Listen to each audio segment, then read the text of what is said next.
So what we're doing in this practice, and what you're doing with that labeling there, is you're training the accuracy of your attention. And you're trying to train that accuracy over time. That means continuous. So you want to have it continuous without a break.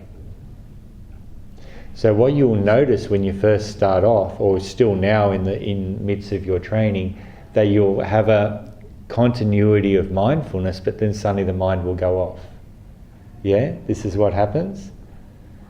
When it does that, don't get upset. This is training. It's like learning to play darts. When you first start to play darts, you're going to miss the dartboard. And even when you can hit the dartboard, trying to get in those little circles is hard. But if you continue practicing and treat it as a game, instead of so serious, your accuracy will improve. If you take it really, really serious, you'll be so tense, so strained, you'll never hit the target. You've got to have it with that same attitude. Pick it up, try again. Pick it up, try again. The way to use this in everyday life and how this works, I'll just sum it up. First thing, train grounding your mindfulness in your body. Your feet touch the ground when you walk. Your body touches the chair when you sit. Your whole body touches the bed when you lie down. Use those sensations as an anchor for your attention. If you do that, it drags the attention out of your head. It drags the energy away from the thinking, and the thinking settles down. So become very familiar with what the sensations in your body feel like. Now remember, the sensations in your body are like another ear. They are listening to the world through the sense of touch. They are telling you about the world. So if you become familiar to listening to the feelings in your body, you will notice when your relationship to something changes. Because when your relationship to something that you're experiencing changes, the sensations in your body will take another order. They shift. It's like they will shift into a certain configuration. This series of sensations means fear. This series of sensations means nervousness. This series of sensations means sadness. This means irritation. This means happiness. This means love. This means compassion.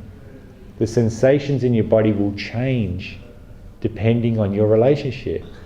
So if you ground your attention in your body, use as an anchor, your mind will settle down.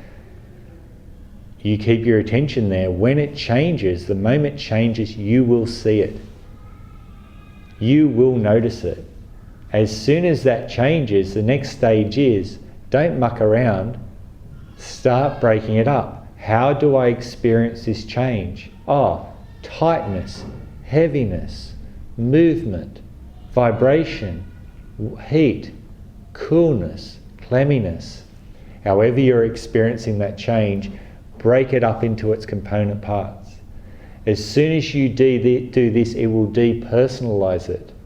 You are no longer seeing anxiety, you're seeing tightness, hardness, lightness, like this. Everything breaks up like this. The only way you can ever know anything is as an experience, as a sensation. If it has no sensation to it, how can you know it? You have to feel it. We feel everything. Yeah? When you do that, the next stage is the first practice we did, softening into. Breathing in, breathing out, soften into those individual sensations. Don't try to get rid of them, because that's practicing aversion. Soften into them. As you soften into them, it will change the relationship. Remember, they are appearing because of a mental relationship. I don't like this. I like that. That's what causes it to appear.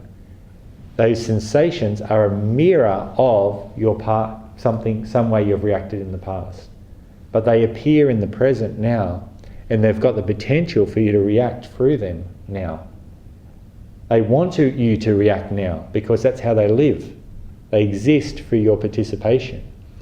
If you relax into them, the relationship will change and they can be there, but they won't control you. That's what the mindfulness does.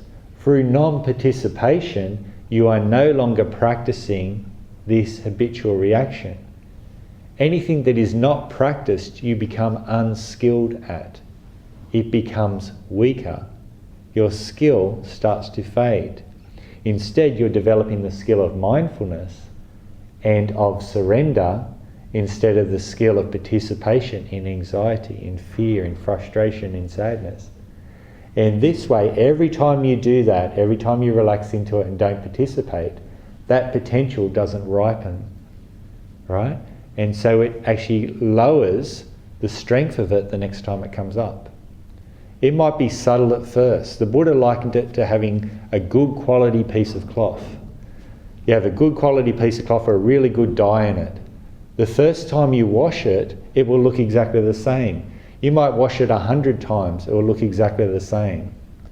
But you wash it 1,000 times and suddenly you'll start to notice that the colour has started to fade. The colour starts to fade until it becomes very obvious that the dye has faded in the cloth. Very obvious, even though you don't notice that bit by bit change. You'll look back and go, wow, this is really faded. In the same way, the anxiety that used to rule my life has faded.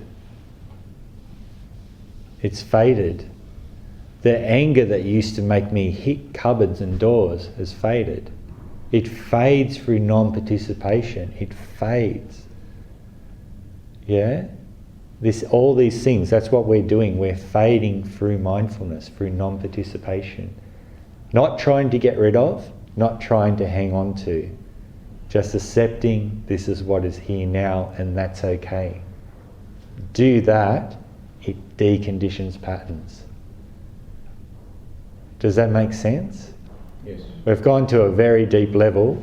Then what we're going to do is we're going to go back onto the surface of the ocean again instead of deep into the ocean. But we had to get here so you understand the very essence of the practice is at that point. It's just here.